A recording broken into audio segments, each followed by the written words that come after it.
రైతుల కోసం నిజంగా కృషి చేసేది కాంగ్రెస్ ప్రభుత్వమే అన్నారు తెలంగాణ సీఎం రేవంత్ రెడ్డి. మహబూబ్ నగర్ లో నిర్వహించిన రైతు పండుగ కార్యక్రమంలో పెండింగ్ రుణమాఫీ నిధులు విడుదల చేశారు. వివిధ కారణాలతో రుణమాఫీ కాని 3,14,000 మంది రైతులకు 2,747 కోట్ల రూపాయలను విడుదల చేశారు. ఆధార్, రేషన్ కార్డులు, బ్యాంక్ ఖాతాల సమస్యలను పరిష్కరించి రుణమాఫీ పూర్తి చేశామన్నారు. లాంఛనంగా ఈ వేదికపై ఇవ్వటం జరుగుతోంది. అలాగే బ్యాంక్ లింకేజ్ కూడా ఇవ్వటం జరుగుతోంది. 255 స్వయం సహాయ సంఘాలకు పంట రుణమాఫీ, బ్యాంక్ లింకేజ్ రక్షించి అందించిన సందర్భం కూడా ఇప్పుడు జ్ఞాపక రూపంలో అందుకుంటున్నారు. అదిగో స్వయం సహాయ సంఘాల తల్లులు, చెల్లెలు సీఎం గారిని ఆ దృశ్యాన్ని చూసి మైమర్చిపోతున్నారు. చప్పట్లు కొట్టుకుంటా కూడా చూడవచ్చు. ఎందుకంటే చప్పట్లు సిహెచ్ రాములు, డి భాస్కర్, కె సంజీవరెడ్డి, కాట్రావత్, గిమ్సీబాయి, జహంగీర్ ఈ రైతులు లబ్ధిదారుల తరఫున రుణమాఫీకి సంబంధించి 2,747 కోట్ల రూపాయల చెక్ ఈరోజు లాంఛనంగా ఈ వేదికపై 29 రాష్ట్రాల్లోని ముఖ్యమంత్రులకు సవాల్ విసిరారు సీఎం రేవంత్ రెడ్డి. 17,800 కోట్లు రుణమాఫీ చేసిన చరిత్ర ఈ దేశంలో ఉందా అని అన్నారు. స్వాతంత్ర్యం వచ్చినప్పటి నుంచి ఏ ప్రభుత్వం ఇలా రుణమాఫీ చేయలేదని అన్నారు. బీఆర్ఎస్, బీజేపీ నేతలకు సీఎం రేవంత్ రెడ్డి సవాల్ విసిరారు. ఒక్కొక్కరుగా వస్తారో, అందరూ కలిసి వస్తారో, ఎట్లొస్తారో అట్లా రావాలన్నారు. రైతులను ఆదుకున్న చరిత్ర కాంగ్రెస్ పార్టీదేనని అన్నారు. 9 రాష్ట్రాలలో ఉన్న ముఖ్యమంత్రులను కానీ ప్రధానమంత్రి నరేంద్ర మోడీని, కల్వకుంట్ల చంద్రశేఖరరావును సవాలు విసురుతున్నా. ఈ దేశంలో స్వతంత్రం వచ్చినప్పటి నుంచి ఏ రాష్ట్రమైనా 10 నెలల్లో 25 రోజుల్లో 22,22,062 రైతు కుటుంబాలకు 17,869 కోట్ల రూపాయల రుణమాఫీ చేసిన చరిత్ర ఈ దేశంలో ఉన్నదా అని నేను అడుగుతున్నా. చర్చలకు మీరు సిద్ధంగా ఉన్నారా నరేంద్ర మోడీ గారు అని నేను అడుగుతున్నా. ఇవాళ మా జిల్లాకు అవకాశం వస్తే 70 సంవత్సరాల తర్వాత కనీసం మమ్మల్ని వాడొచ్చి వీడొచ్చి పాలమూరును దత్తత తీసుకుంటున్నా అనేవాడు.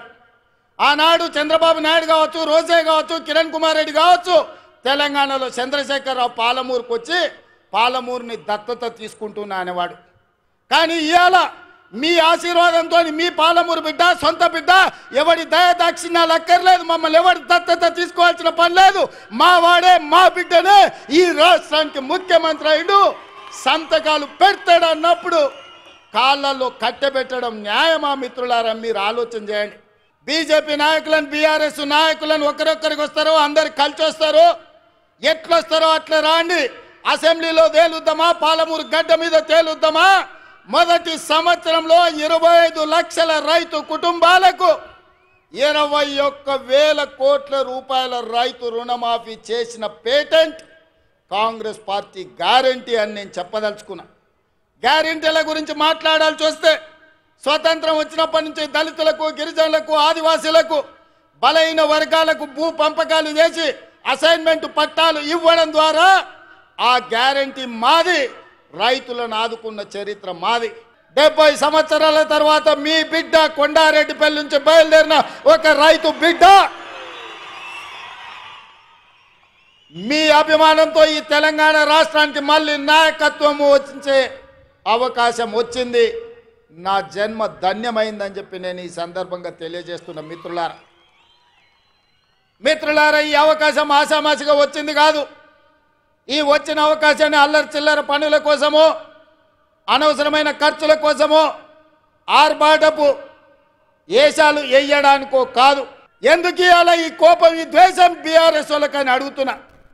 ఏం నొచ్చింది? 10 ఏళ్ళు మీరు ఉన్నారు కదా, 20 లక్షల కోట్లు మీ చేతులు ఉన్నాయి కదా, 20,000 కోట్లు మా ప్రాజెక్టులు పూర్తి చేయడానికి మీకు మనసు రాలేదు. మీరు మనుషులా అని నేను అడుగుతున్నా. నిధులు ఇవ్వాలి, నీళ్లు రావాలి అని నేను అంటుంటే మీరు అట్లెట్ల ప్రాజెక్టులు కడతారని చంద్రశేఖరరావు గారు, ఆయన కొడుకు, ఆయన అల్లుడు అంటారు.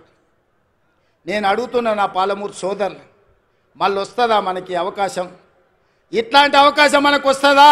మొదటి 5 సంవత్సరాలు 1,00,000 రూపాయల రుణమాఫీ చేస్తా అన్నాడు, 4 విడతలు అన్నాడు, మిత్తి నేనే కడతా అన్నాడు. ఆయన కట్టిన దాంట్లో అసలు కంటే మిత్తికే ఎక్కువైంది. 2018 నుంచి 2023 వరకు మళ్ళీ 1,00,000 రూపాయల రుణమాఫీ చేస్తా అన్నాడు. మొదటి 4 సంవత్సరాలు అన్నా పైసా కూడా ఇవ్వలే. ఆఖరి సంవత్సరం ఔటర్ రింగ్ రోడ్డును అమ్మి 11,000 కోట్ల రూపాయలు రైతుల ఖాతాలో వేస్తే 8,596 కోట్ల రూపాయలు మిత్తికే పోయినాయి. అసలు చెల్లించింది 2,500 కోట్లే. బీఆర్ఎస్ నేతలు ధర్నాలు చేస్తాం ఇంకేదో చేస్తామంటే కాంగ్రెస్ పార్టీ చూస్తూ ఊరుకోదన్నారు భట్టి విక్రమార్క. మాఫీ కాని రైతుల లెక్క తీసి రైతు రుణాలను మాఫీ చేస్తున్నామని అన్నారు. మరి మీరు 8 లక్షల కోట్ల రూపాయల అప్పుల భారాన్ని మా మీద వేస్తే కూడా మేము రైతులకు మాటిచ్చాం కాబట్టి తప్పనిసరిగా చేయాలని ఆ 18,000 కోట్లు చేస్తే సంతోషించి రైతుల పక్షాన నిలబడి ఈ ప్రభుత్వం చేస్తుంది కదా అని సమర్థించాల్సింది పోయి మేము ఇంకా ధర్నాలు చేస్తాం లేకపోతే ఇంకేదో చేస్తామని చెప్తున్నావు. నువ్వు ధర్నాలు చేయటానికో లేకపోతే ఇంకోటి చేయటానికి రాష్ట్ర ప్రభుత్వం చూస్తూ ఊరుకోవటానికి సిద్ధంగా లేదు. ఏ ఒక్క అంశాన్ని కూడా మేము వదిలిపెట్టాం. మేము ఇచ్చిన మాట ప్రకారం అన్నీ చేసుకుంటూ పోతూనే ఉంటాం. మీలాగనే మేము కూడా ఉంటామని మీరు భావిస్తే పొరపాటు. రేపు బీజేపీ ఛార్జ్షీట్ ను తెలంగాణ ప్రజల ముందు పెట్టబోతున్నామని అన్నారు కేంద్ర మంత్రి కిషన్ రెడ్డి. స్థానిక సంస్థల ఎన్నికలకు సంబంధించి నిర్మాణాత్మక ముందుకు వెళ్తున్నామని అన్నారు. కాంగ్రెస్ ప్రభుత్వ వైఫల్యాలపై డిసెంబర్ 6న సరూర్ నగర్ స్టేడియంలో బహిరంగ సభ ఉంటుందని అన్నారు కిషన్ రెడ్డి. అన్ని వర్గాల ప్రజలను కాంగ్రెస్ ప్రభుత్వం మోసం చేసిందని మండిపడ్డారు ఆయన. బాధ్యతారహితంగా ఈ ప్రభుత్వం పనిచేస్తున్నటువంటి నేపథ్యంలో ఈ విషయాలన్నిటిపైన కూడా మన మండలాల్లో జరుగుతున్నటువంటి సంఘటనలు, మన అసెంబ్లీలో జరుగుతున్నటువంటి సంఘటనలు, మన జిల్లాలో జరుగుతున్నటువంటి సంఘటనలు అన్ని తీసుకొని మనం ఛార్జ్షీట్ రూపకల్పన చేసి ఆయా ప్రాంతాల్లో ప్రజల ముందు పెట్టాల్సినటువంటి అవసరం ఉంది. తెలంగాణ ప్రజల యొక్క ఆలోచన విధానం మనం అర్థం చేసుకోవాల్సిన అవసరం. ఖచ్చితంగా ఈ రాష్ట్రంలో నరేంద్ర మోడీ గారి నాయకత్వంలో రానున్న రోజుల్లో భారతీయ జనతా పార్టీని ముందుకు తీసుకెళ్లాలి. అన్ని రకాలుగా తెలంగాణ అభివృద్ధి కోసం నరేంద్ర మోడీ గారి నాయకత్వంలో ఖచ్చితంగా తెలంగాణ ప్రజలకు అండగా భారతీయ జనతా పార్టీ. ఏపీలో ఒక్కరోజు ముందే పింఛన్ల పంపిణీ జరిగింది. అనంతపురం జిల్లాలో పర్యటించిన సీఎం చంద్రబాబు పింఛన్ల పంపిణీలో పాల్గొన్నారు. బొమ్మనహల్ మండలం నేమకల్లులో ఇంటింటికి వెళ్లి లబ్ధిదారులకు పింఛన్లు పంపిణీ చేశారాయన. వారి సమస్యలను అడిగి తెలుసుకున్నారు. రాష్ట్రంలో ప్రస్తుతం 64 లక్షల మందికి పెన్షన్లు ఇస్తున్నట్లు చెప్పారు సీఎం చంద్రబాబు. అనంతపురం జిల్లాలో సీఎం చంద్రబాబు పింఛన్లు పంపిణీ చేయగా ఆయా నియోజకవర్గాల్లో ప్రజాప్రతినిధులు కూడా పెన్షన్స్ పంపిణీలో పాల్గొన్నారు.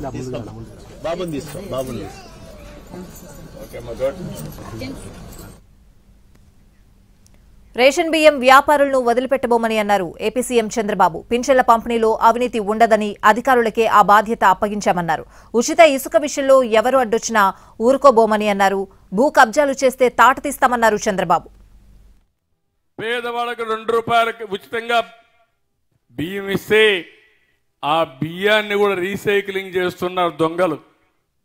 దాన్ని కూడా మీకు చౌకగా 10 రూపాయలు ఇచ్చేసి 6 రూపాయలు 7 రూపాయలు మీకు ఇచ్చి ఆ బియ్యం తీసుకుపోయి విదేశాలకు అమ్ముకునే పరిస్థితికి వచ్చారు దుర్మార్గులు. నేను అందుకే చెప్తున్నా, ఎవరైతే రీసైక్లింగ్ చేస్తున్నారో మిమ్మల్ని కూడా హెచ్చరిస్తున్నా, వదిలిపెట్టడం జాగ్రత్తగా ఉండమని హెచ్చరిస్తున్నానని చెప్పి కూడా నేను మీకు తెలియజేస్తున్నా. ఎవరైనా సరే ఎక్కడైనా బెల్ట్ షాపులు పెడితే మాత్రం నేను కూడా బెల్ట్ తీయాల్సి వస్తుంది, జాగ్రత్తగా ఉండమని హెచ్చరిస్తున్నా. నేను చాలా స్పష్టంగా ఉన్నాను. మద్యం జోలికి ఎవరు రాకూడదు. ఎవరైతే షాపులు తీసుకున్నారో వాళ్ళు అమ్ముకోవడం తప్ప ఏ నాయకుడు కానీ ఏ దందాలు చేసేవాళ్ళు కానీ అందులో ఇన్వాల్వ్ అయితే మాత్రం నేను ఎవరిని వదిలిపెట్టనని చెప్పి మరొకసారి హెచ్చరిస్తున్నా. మీ ఊర్లో ఇసుకుంది, తెచ్చుకునే స్వేచ్ఛ మీకు ఇచ్చాను. మీ ట్రాక్టర్ తీసుకెళ్ళండి, మీరే ఇసుక తెచ్చుకోండి. ఎవరైనా అడ్డం వస్తే నా పేరు చెప్పండి, అవసరమైతే నిలదీయండి, తాట తీస్తామని చెప్పండి. ప్రకృతి పరంగా ఇచ్చిన ఇసుక మీ హక్కు తప్ప ఈ పెత్తందారులకు ఆ హక్కు లేదని చెప్పి మరొక్కసారి మీ అందరికి విజ్ఞప్తి చేస్తున్నా. ఎవరైనా సరే ఒకటే చెప్తున్నాను, భూ కబ్జాలు చేసే వాళ్లకు మాత్రం హెచ్చరిస్తున్నా. అందుకే యాంటీ ల్యాండ్ గ్రాబింగ్ యాక్ట్ కూడా తీసుకొచ్చాను.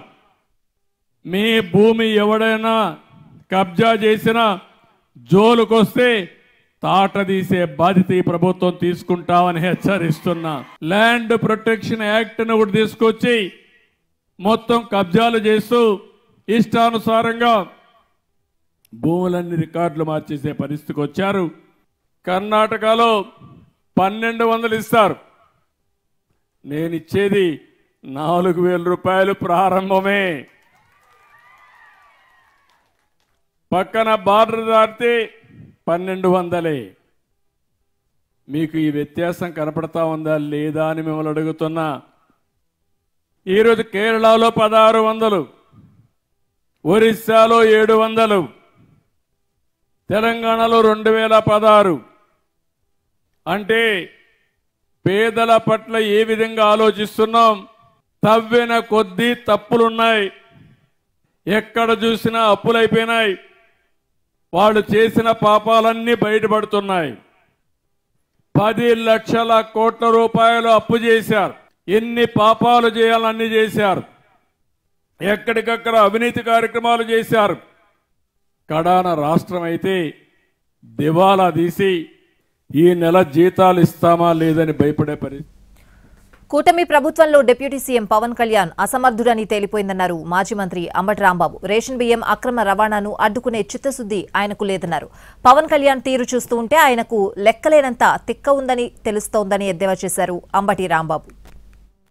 మాట్లాడితే పిచ్చి మాటలు మాట్లాడితే మీ దగ్గర సిన్సియారిటీ లేదని అర్థమవుతుంది. ఇంకొక మాట చెప్పాలంటే ఈ జరిగిన మొత్తాన్ని చూస్తే నిన్న కాకినాడలో మీరు పెద్ద అసమర్థులు అని అర్థమవుతుంది. ఎందుకంటే ఉప ముఖ్యమంత్రిగా ఉన్నటువంటి పవన్ కళ్యాణ్ గారు వెళితే చివరికి ఎస్పీ కూడా లెక్క చేయలేదు, చివరికి పౌర సరఫరాల అధికారులు కూడా లెక్క చేయలేదు. నాకు తెక్కు ఉంది, దానికో లెక్క ఉంది. ఇదంతా చూస్తే మీకు లెక్కలేనంత తెక్కు ఉన్నట్టుగా అర్థమవుతుంది. ప్రభుత్వంలో మీరుంటారు, ఎస్పీని విమర్శిస్తారు. ప్రభుత్వంలో మీరుంటారు, పౌర శాఖ అధికారులు విమర్శిస్తారు. పీడీఎస్ పై డిప్యూటీ సీఎం పవన్ చర్యలు సరైనవే అని అంటున్నారు బీజేపీ రాష్ట్ర అధ్యక్షురాలు ఎంపీ పురంధేశ్వరి. గత ప్రభుత్వ హయాంలో పీడీఎస్ రైస్ అవకతవకలపై తాము పలుమార్లు ప్రస్తావించామని గుర్తు చేశారు. అంతర్జాతీయ పీడీఎస్ మాఫియాగా పవన్ మాటల్లో తప్పు లేదని సమర్థించారు. an international smuggling of PDS rice కాబట్టి ఇది ఇంటర్నేషనల్ ఇష్యూయే కదా. అండ్ ఇప్పుడు చాలా అనేక విషయాలు ఇప్పుడు ఇంటర్నేషనల్ గా కూడా క్వశ్చన్స్ రేజ్ చేస్తున్నారు కనుక వాటన్నిటినీ దృష్టిలో పెట్టుకుని పవన్ కళ్యాణ్ గారు it may turn out to be an international issue అని చెప్పడంలో ఎటువంటి అతిశయోక్తి లేదు. మనం ఎవరూ కూడా ఇదేదో వారేదో మాట్లాడేశారు అనుకోవటానికి కూడా లేదు. మనం చూస్తున్నాం నాదెండ్ల మనోహర్ గారు సివిల్ సప్లైస్ మినిస్టర్ గా అనేక గోడౌన్ల మీద వారు ఇన్స్పెక్షన్ చేయటం, పెద్ద ఎత్తున అక్కడ పీడీఎస్ రైస్ దొరకటం, వాటన్నిటినీ కూడా ఇంచుమించుగా కాకినాడ పోర్టు నుండి వారు అక్కడ నుండి తరలించేస్తున్నారు అనేటువంటి విషయం ఇవన్నీ కూడా మనం చూసాం. అయితే గత ప్రభుత్వంతో అధికారంలో ఉన్నటువంటి పార్టీతో సంబంధం ఉన్నటువంటి నాయకుల పేర్లు ముడిపడి ఉన్నటువంటి విషయాన్ని మనం ఇక్కడ గమనించాలి. పీడీఎస్ రైస్ గురించి కూడా మీరు కనుక ఒక్కసారి వెనుదిరిగి చూసుకున్నట్లయితే రాష్ట్రంలో జరుగుతున్నటువంటి అవినీతిని ప్రస్తావిస్తూ భారతీయ జనతా పార్టీ కూడా ఈ పీడీఎస్ రైస్ గురించి ప్రస్తావించినటువంటి విషయం మనందరికీ తెలుసు. పవన్ కళ్యాణ్ గారు కూడా ముందుకు వచ్చి దానికి బలం చేకూర్చడం అనేది ఇది. కాంగ్రెస్ ఏడాది పాలనపై తెలంగాణ సీఎం రేవంత్ రెడ్డి ట్వీట్ చేశారు. ఏడాది క్రితం సరిగ్గా ఇదే రోజు అరక కట్టి పొలానికి వెళ్లాల్సిన రైతు మార్పు కోసం ఓటేశాడని తెలిపారు. ఆ ఓటు అభయహస్తమై రైతన్న చరిత్రను తిరగరాసిందని అన్నారు. ఏకకాలంలో రైతులకు 2 లక్షల రుణమాఫీ చేశామన్నారు. ఒక్క సంవత్సరంలో 54,000 కోట్ల రూపాయలతో రైతుల జీవితాల్లో పండుగ తెచ్చామన్నారు. ఇది నెంబర్ కాదని రైతులు తమపై పెట్టుకున్న నమ్మకమని సీఎం రేవంత్ రెడ్డి ట్వీట్ చేశారు. జార్ఖండ్లో ఇండియా కూటమి ప్రభుత్వ ఏర్పాటు తర్వాత హైదరాబాద్ వచ్చిన తెలంగాణ డిప్యూటీ సీఎం భట్టి విక్రమార్కకు ఘన స్వాగతం లభించింది. శంషాబాద్ ఎయిర్పోర్ట్లో భట్టి విక్రమార్కకు స్వాగతం పలికారు పార్టీ నేతలు, కార్యకర్తలు పుష్పగుచ్చాలిచ్చారు. జార్ఖండ్ ఎన్నికలకు ఏఐసీసీ పరిశీలకుడిగా వెళ్లారు భట్టి విక్రమార్క. జార్ఖండ్లో ఇండియా కూటమి ఘన విజయం సాధించింది. సీఎంగా జేఎంఎం పార్టీ అధినేత హేమంత్ సోరెన్ ప్రమాణ స్వీకారం చేశారు. ఆ తర్వాత భట్టి విక్రమార్క తిరిగి హైదరాబాద్ చేరుకున్నారు.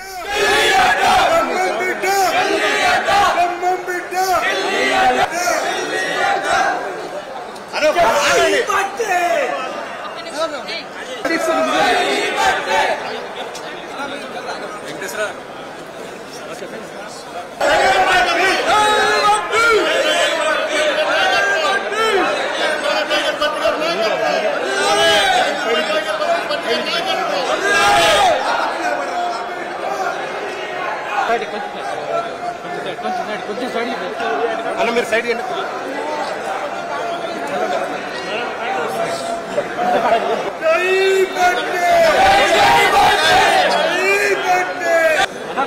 రాని పిచ్చుకలు రావు కదా.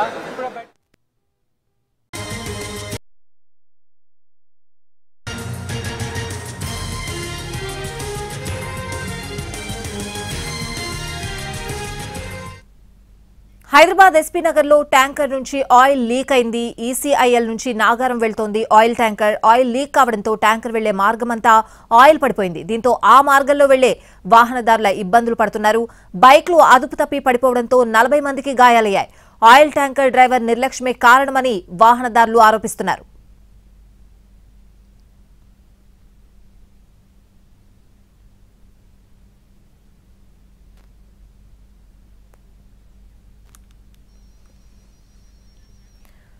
హైదరాబాద్ ఎస్పీ నగర్ లో ట్యాంకర్ నుంచి ఆయిల్ లీక్ అయింది. ఈసీఐఎల్ నుంచి నాగారం వెళ్తోంది ఆయిల్ ట్యాంకర్. ఆయిల్ లీక్ కావడంతో ట్యాంకర్ వెళ్లే మార్గమంతా ఆయిల్ పడిపోయింది.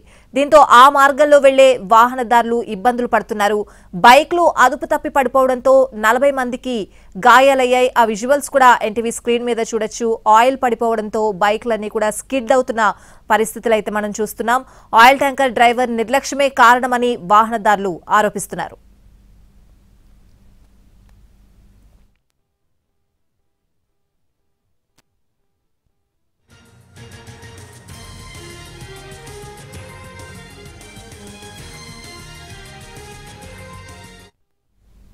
ఫోన్ ట్యాపింగ్ కేసు నిందితుల పాస్పోర్ట్లను సస్పెండ్ చేసింది కేంద్ర ప్రభుత్వం. ప్రభాకర్ రావుతో పాటు శ్రవణ్ రావు పాస్పోర్ట్ సస్పెండ్ చేసింది. పాస్పోర్ట్ సస్పెండ్ ను సవాల్ చేశారు ప్రభాకర్ రావు. ఢిల్లీలో కేంద్ర హోంమంత్రిత్వ శాఖ వద్ద పిటిషన్ దాఖలు చేశారు ప్రభాకర్ రావు న్యాయవాదులు. ఇద్దరి పాస్పోర్ట్లు రద్దు చేయాలని కోరారు పోలీసులు. ఇంటర్పోల్ ద్వారా ఇద్దరిని ఇండియాకి రప్పించే ప్రయత్నం చేస్తున్నారు పోలీసులు. రెడ్ కార్నర్ నోటీసులు జారీ చేయించి ప్రభాకర్ రావును హైదరాబాద్ కు రప్పించే ప్రయత్నం చేస్తున్నారు. తనను రాజకీయ శరణార్థిగా గుర్తించాలని పిటిషన్ వేసుకున్నారు ప్రభాకర్ రావు. ఫోన్ ట్యాపింగ్ కేసుతో తనకు సంబంధం లేదని, బెయిల్ మంజూరు చేయాలని కోర్టును ఆశ్రయించారు శ్రవణ్ రావు.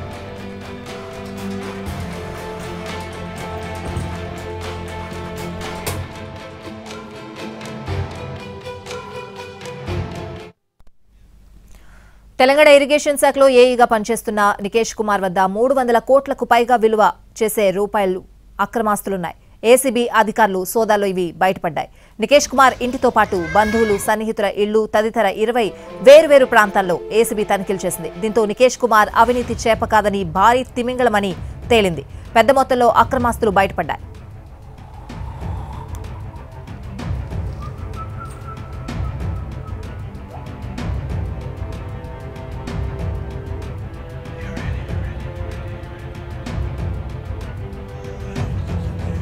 నికేష్ కుమార్ కు కొల్లూరులో 15 ఎకరాల వ్యవసాయ భూమి ఉంది. మొయినాబాద్ లో 3 ఫామ్ హౌస్లున్నాయి. 3 విలాసవంతమైన విల్లాలు గుర్తించారు. తన ఎస్బీఐ అకౌంట్ ద్వారా నికేష్ కుమార్ కోట్ల రూపాయలు లావాదేవీలు జరిపాడు. అనేక మంది రియల్ ఎస్టేట్ వ్యాపారులతో నికేష్ కుమార్ కు చాలా మంచి సంబంధాలున్నట్లు గుర్తించారు. పలు చెరువుల బఫర్ జోన్లలో నిర్మాణాల కోసం అక్రమంగా అనుమతులు జారీ చేసినట్లు ఏసీబీ రైడ్లో తేలింది. అయితే నికేష్ కుమార్ లంచాలను ఆస్తుల రూపంలో తీసుకున్నట్లు తెలుస్తోంది.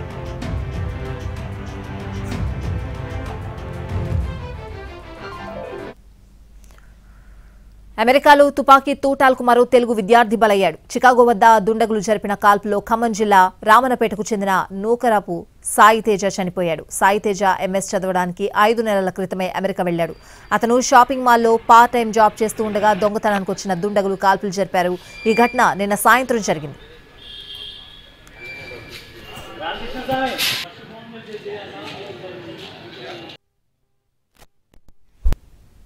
మహారాష్ట్రకు కాబోయే ముఖ్యమంత్రి ఎవరో తేలలేదు కానీ ప్రమాణ స్వీకారానికి ముహూర్తం ఖరారైంది. ఎన్నికల ఫలితాలు వచ్చిన 5 రోజులైనా సీఎం పదవికి ఎవరికి కట్టబెట్టాలనే దానిపై కమల్నాథుల కసరత్తు మాత్రం కొలిక్కి రాలేదు. డిసెంబర్ 5న ముంబైలోని ఆజాద్ మైదానంలో ప్రమాణ స్వీకార కార్యక్రమం జరుగుతుందని బీజేపీ మహారాష్ట్ర అధ్యక్షుడు చంద్రశేఖర్ ట్వీట్ చేశారు.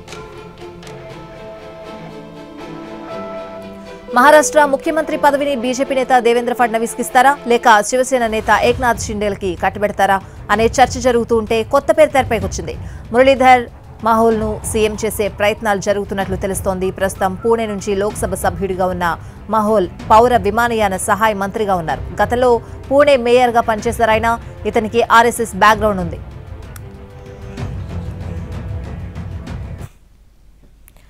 ఢిల్లీలో మాజీ సీఎం కేజ్రీవాల్ పై దాడి జరిగింది. ఢిల్లీలోని గ్రేటర్ కైలాష్ ప్రాంతంలో కేజ్రీవాల్ పాదయాత్ర చేస్తూ ఉండగా ఈ సంఘటన జరిగింది. జనాన్ని దాటుకుని ముందుకొచ్చిన ఒక వ్యక్తి అనుమానాస్పద ద్రవాన్ని కేజ్రీవాల్ పై పోశాడు. వెంటనే అక్కడున్న భద్రతా సిబ్బంది అతని పట్టుకుని చితకబాదారు.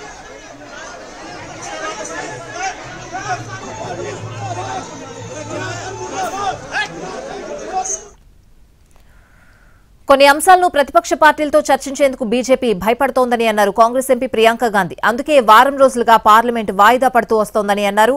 రాజ్యాంగాన్ని కాపాడేందుకు కాంగ్రెస్ పోరాడుతోందని చెప్పారామె.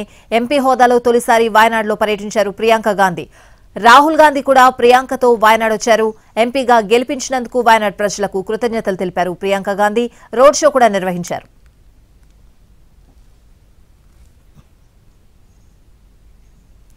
వాయనాడ్ ప్రజల తరపున పోరాడుతూనే ఉంటామన్నారు కాంగ్రెస్ ఎంపీ రాహుల్ గాంధీ. ప్రియాంక గాంధీతో కలిసి కోయకోడ్లో నిర్వహించిన బహిరంగ సభలో పాల్గొన్నారాయన. వాయనాడ్ ప్రజలపై ప్రధాని మోడీ విపక్ష చూపుతున్నారని విమర్శించారు. వాయనాడ్ విపత్తులో ప్రాణాలు కోల్పోయిన వారి కుటుంబాలకు న్యాయం జరిగే వరకు పోరాడతామని అన్నారు. നമുക്കറിയാം രാഹുൽജിയുടെ നേതൃത്വത്തിൽ വർഗീയതയ്ക്കെതിരായി നടക്കുന്ന ഉജ്ജ്വല